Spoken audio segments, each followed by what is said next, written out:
Olá, amigos e irmãos, bem-vindos ao nosso bate-papo, né? Eu digo matinal porque ainda é cedo, são 7 horas da manhã agora, né?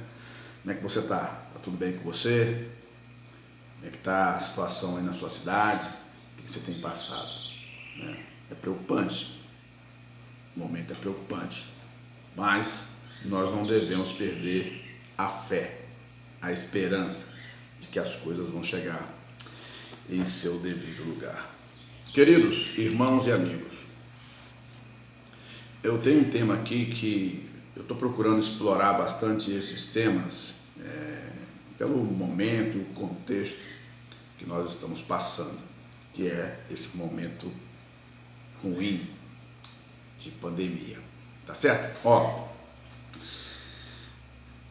Eu estava pensando muita coisa, né, em tudo que acontece na nossa vida, na vida das pessoas, e eu coloquei esse seguinte tema: preservação da vida, certo?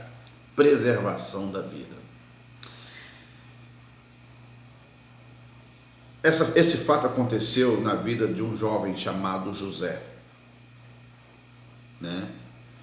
Em Gênesis capítulo 45, ele diz, está escrito assim, Gênesis 45, versículo 5, ele diz: agora, pois, não vos entristeçais, nem vos pese aos vossos olhos, por me haverdes vendido para cá, para o Egito, porque para a conservação da vida Deus me enviou diante da vossa face. Olha, existem muitas coisas na nossa vida que nós não entendemos porque elas acontecem, porque passamos por provações, porque passamos por tribulações, apertos, angústias, tristezas e tudo mais. Uma coisa nós precisamos entender, que este rapaz, ele compreendeu a missão para a qual ele foi designado. No início foi ruim, porque pensa bem, você ser vendido pelos seus irmãos aos mercadores, né, acho que é os midianitas, você ser vendido, eu sei que o cachorro está latindo, um momento. Estamos de volta então. Gosto de gravar bem cedo porque aí não tem essas coisas. Mas hoje eu estou gravando mais tarde. O cachorro passa a gente ali, ele fica estressado, né? E quando solta ele fica irreconhecível. Acho que a maioria dos cães é assim. Então, meus irmãos, de início, para ajudar José foi ruim. Você pensa bem, você ser vendido pelos seus irmãos é uma atitude um tanto desumana. Passou os midianitas, né? Os mercadores, aqueles homens que eles vendiam de tudo, vendiam animais, vendiam tudo quanto é coisa. E vendia gente também. Comprava e vendia gente. E não tinha esse negócio de documento, não tinha nada. Eles passaram. E os irmãos de José vendeu José para os midianitas. Só que os midianitas pegam José, chegam no Egito e vendem para Potifar, que era um dos generais. Potifar, que era um dos generais do Egito, né, do reino do Egito. E ali José passa aquele período todo ali e Deus milagrosamente cria uma situação para tirá-lo da prisão. É onde ele revela o sonho do rei. Ninguém, os magos, os adivinhos, não conseguiam decifrar o sonho do faraó. Só que um dos presos que estava junto com José, e José já tinha revelado para um daqueles presos que ele ia ser liberto, ele ia ser solto. E José ainda falou: você vai ser solto, mas quando você estiver diante do rei, lembra-te de mim. Como é que se desenha as coisas, né? Quando deu essa questão do sonho do rei Faraó, os magos não conseguiram decifrar o sonho de Faraó. E um daqueles presos, eu não lembro se é o padeiro ou o copeiro, não lembro de cabeça assim, porque eu tenho que ler ali para me lembrar, eu não guardo. Tem gente que tem habilidade de guardar todas as coisas, eu não tenho. Então, o que aconteceu? Esse rapaz que estava lá atender, se não me engano, pelo o que me consta, devia ser o copeiro, né? Porque o padeiro não tinha uma ligação muito grande com a casa real ali. Mas o copeiro, por servir o rei, sim, eu acredito que pode ser o copeiro, porque eu não lembro de cabeça. Falou: rei, eu conheço um homem que ele revela sonhos. Ele está preso, o nome dele é José, ele é um hebreu. Nisso, a família de José, seu pai, Jacó, sua mãe e todos os seus irmãos ficaram nas terras onde eles moravam, lá em Canaã. E culminou naquele momento em que teve fome nas terras do seu pai. O que acontece? Os irmãos de José descem ao Egito para poder buscar mantimento, porque o Egito, em cima da revelação de José, colheu todos os grãos que tinha que colher e guardou em celeiro, e ia distribuindo controladamente. E sabendo disso, os hebreus foram até o Egito para ver se conseguisse mantimento para o seu sustento. Alguém anuncia que que os irmãos de José estavam ali. É aonde culmina nesse próprio evento, no capítulo 45 de Gênesis. José compreendeu que a sua missão para a qual ele foi designado, foi chamado, apesar dos momentos difíceis que ele passou. Mas uma das coisas que nós precisamos, eu separei 5 itens aqui, que nós precisamos evidenciar enquanto estamos na crise. Às vezes as crises vêm, pode ser crise financeira, crise epidemiológica, que é essa que está acontecendo, crises ideológicas, crises sociais de todos os tipos, crise de identidade. Essas crises permeiam a sociedade, e nessa sociedade estamos nela, não?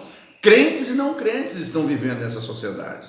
Não podemos viver, nós que somos cristãos, por exemplo, não podemos viver como se nós estivéssemos fora da sociedade, mesmo que nós estamos vivendo uma vida diferente, de gostos diferentes, de atitudes diferentes, mas nós estamos inseridos no meio desse povo, aonde trabalhamos junto com ele, tomamos o ônibus junto com eles, vamos ao supermercado junto com eles que eu digo, porque nós acabamos se encontrando em lugares muito específicos, como banco, supermercado, ônibus, ponto de ônibus, ou no hospital, aonde vão esperar os números, se você vai no SUS.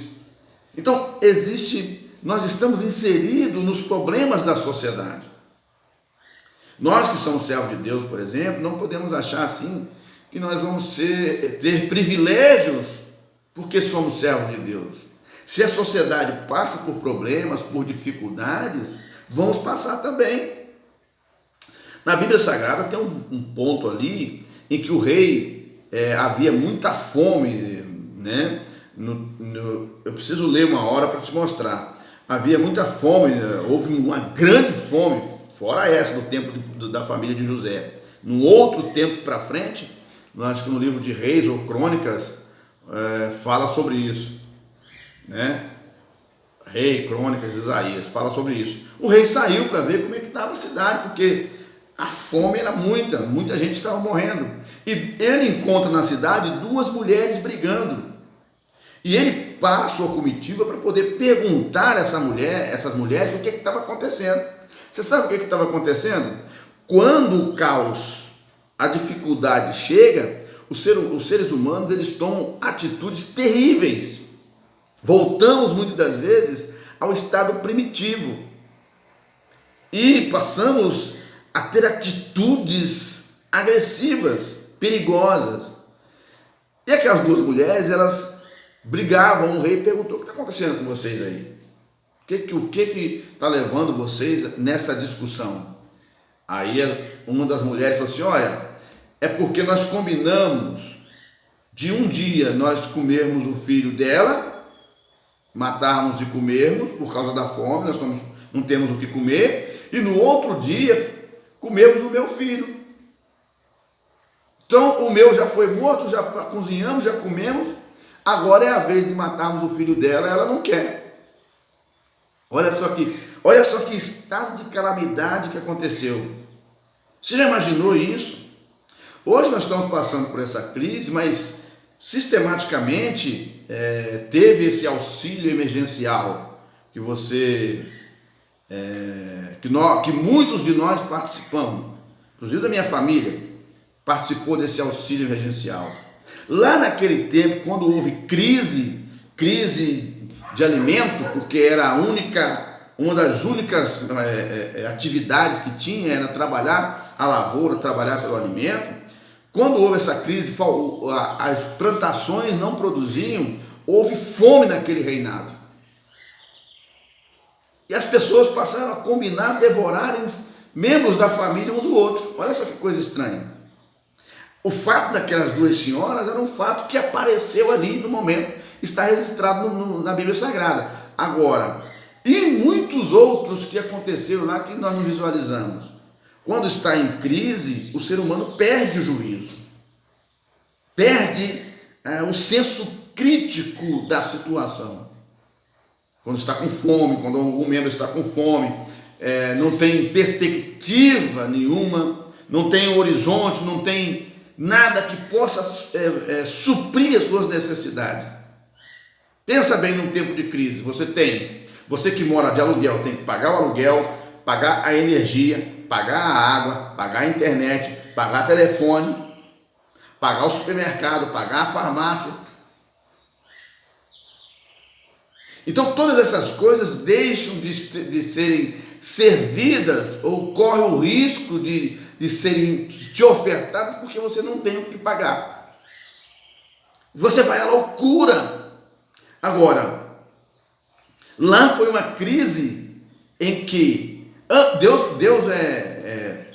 prevendo que ia acontecer essa crise de fome na terra onde moravam os pais de José, né, que era Jacó e sua esposa e seus filhos. José é vendido. Tudo começa com ligações, até que ele foi vendido. Só que quando chegou o período da fome, José já era governador no Egito. Ele chegou lá como um escravo. Olha só, presta atenção para você entender como que Deus ele trabalha as nossas vidas. Ele chegou lá como escravo, vendido pelos mercadores, trabalhou de servo na casa de Potifar, foi preso por uma acusação falsa. Além do camarada ser escravo, ele foi preso por uma acusação falsa, e agora ele passa um período na cadeia. Na cadeia, Deus revela a ele sonhos e lhe dá condições de revelar o sonho do faraó, que foi os 7 anos de vaca magra, de vaca gorda, e 7 anos de vaca magra, que nenhum mago ou adivinho, ou pessoas experientes ali, conseguiram desvendar aquele sonho. José agora revela todo o sonho para Faraó. E agora Faraó, vendo que José tinha um espírito diferente, veja bem onde eu quero chegar.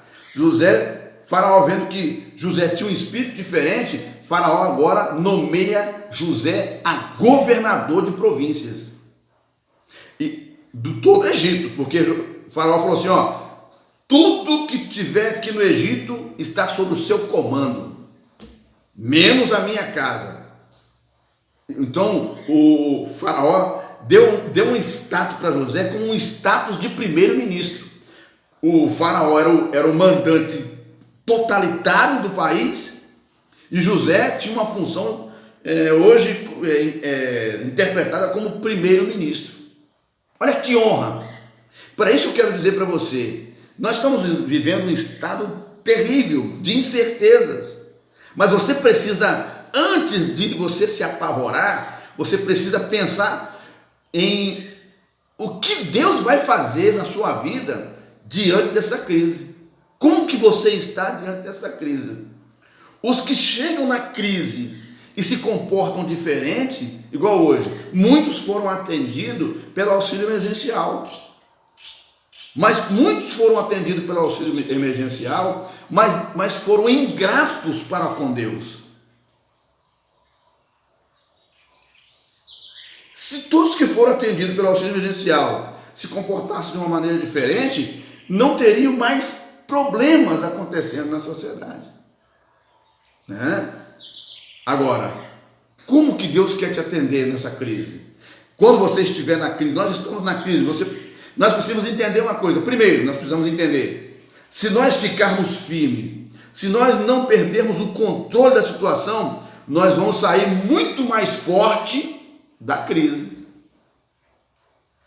É o primeiro ponto aqui dessa conversa. Saímos mais forte depois da crise. Porque a crise, ela vai despertar em nós habilidades que não tínhamos. Habilidades de sobrevivência. De criar uma nova situação em meio à crise. Você lembra de Gideão? Por que Gideão foi chamado por Deus para libertar Israel? Porque Deus viu nele que ele tinha estratégias para poder driblar a crise.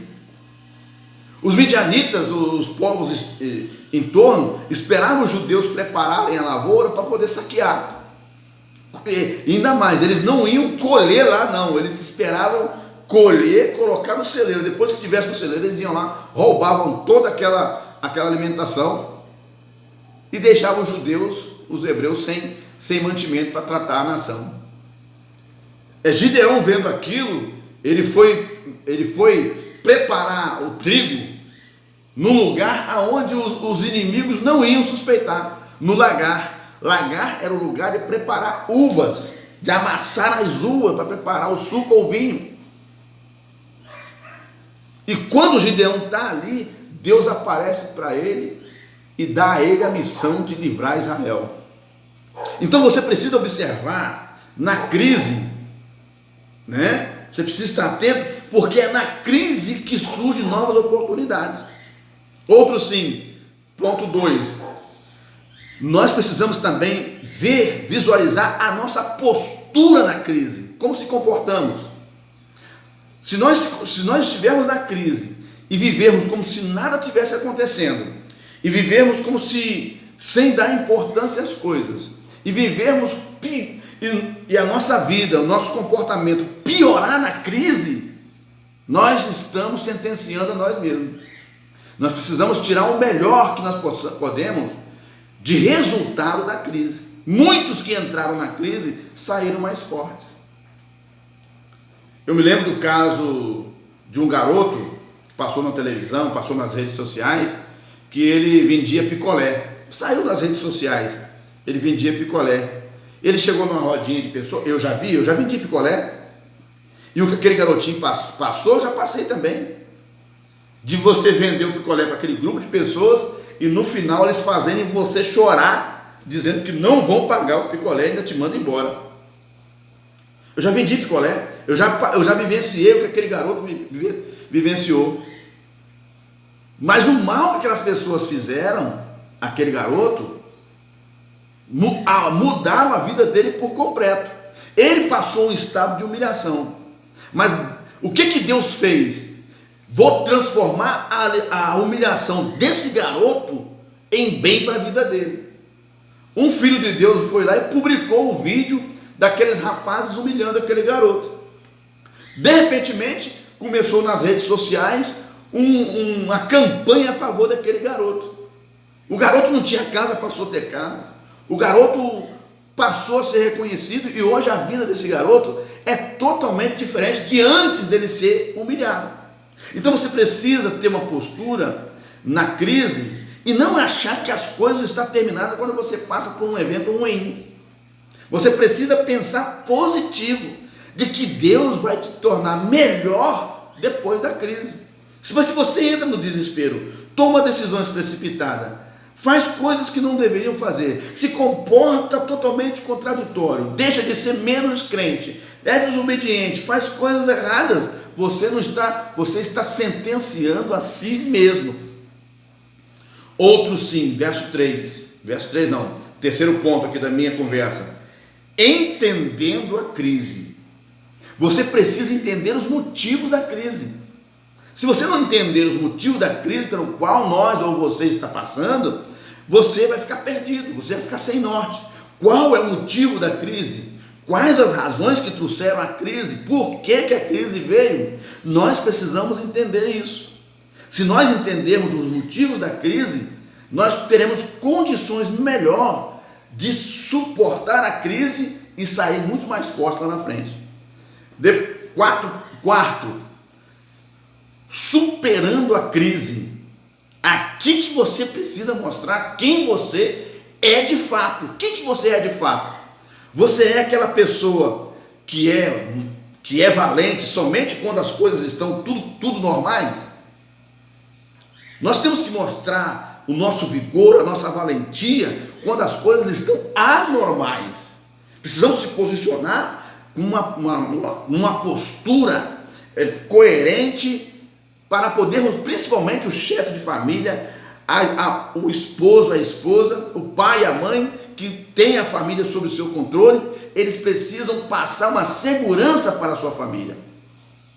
E essa postura nós precisamos ter para poder superar a crise. Nós não vamos superar a crise com medo, chorando. Claro que há momentos que a gente vai chorar mesmo, porque a crise ela traz consequências ruins. Quantos que nessa crise epidemiológica que está acontecendo partiram dessa vida para outra? Amigos meus, parentes meus. Quem não perdeu um parente? É ruim, é doloroso isso. Mas e eu fiquei. O meu parente precisa saber. O meu parente ficaria, que partiu dessa para outra, se ele pudesse dizer alguma coisa, ele dizeria para nós continuarmos para frente, porque o tempo dele terminou ali, mesmo de uma forma ruim. Se nós se encolhermos, se nós deixarmos de fazer o que é preciso fazer para superar a crise que estamos passando, vamos sucumbir, e os que estão ao nosso lado também. Então precisamos superar a crise. Outro sim, o fim da crise. Toda crise tem um fim. Ela não fica permanentemente. Toda crise ela tem um tempo para começar e para terminar. E você precisa ficar firme para poder quando a crise chegar no final, você sair muito melhor do que entrou na crise. Deus não tem intenção de fazer mal a ninguém. Geralmente nós procuramos o mal. Outro sim. Quando a família de José foi para o Egito, somando toda a família de José, contando ele, eram 14 pessoas só quando foi para o Egito. Quando eles são libertos, é uma história para contar depois, eles saíram, quando os filhos de Israel são liberados para sair do Egito, naquela caminhada que eles atravessaram o Rio Jordão, quando eles foram liberados, eram, segundo as estatísticas, quando eles foram liberados, eram mais de 3 milhões de hebreus. Entraram 14 pessoas no Egito, correndo da fome.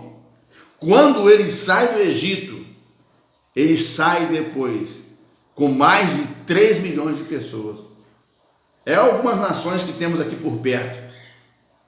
Não é verdade? Então, Deus, ele tratou de manter em vida aquela geração, que hoje é o florescente Estado de Israel, a nação de Israel, aonde estão os maiores cientistas do planeta estão ali, os maiores prêmios Nobel da Paz estão ali, porque Deus sustentou o seu povo no tempo de crise, e vai te sustentar também, mas você precisa manter o pé firme no chão, você não pode se desesperar, tá certo?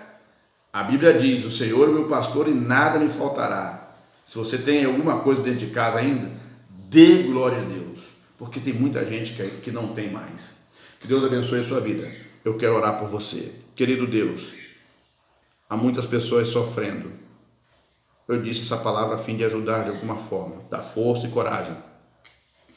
E peço a Ti, Pai, que tenha misericórdia dessas pessoas. Que ajude, Pai, para que elas possam alcançar um momento bom para as suas vidas. Pai querido, dá a elas força para superar esse momento. Os que estão enfermos, Pai, provocados por essa enfermidade, por essa doença terrível, com esse vírus terrível, o Senhor venha dar a eles a oportunidade da cura e a saúde. Também eu quero orar por todos os agentes de saúde. O Senhor aguarda eles e livra eles do mal. Médico, enfermeiro e todos os envolvidos. Eu quero orar, Pai, pelas boas ações que os governantes têm feito.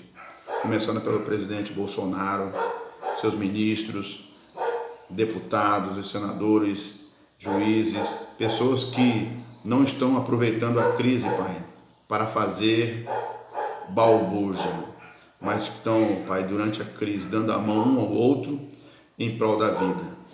Pai amado, toma cada pessoa nas tuas mãos, a minha família, toda ela. Abençoa minha mãe, Pai, toma ela nas tuas mãos, livra ela do mal. E dá vitória, Pai, aos teus filhos. A todos os brasileiros eu oro, Pai, e entrego nas tuas mãos. De todas as cidades do nosso país, o Senhor venha guardar, o Senhor venha abençoar a todos. É que eu te peço em nome de Jesus. Amém. A gente volta a conversar numa próxima. O vídeo ficou um pouco grande, peço desculpa. Eu queria falar em menos tempo e espero que te ajude de alguma forma nesse momento tão difícil para as nossas vidas. Daqui a pouco a gente volta.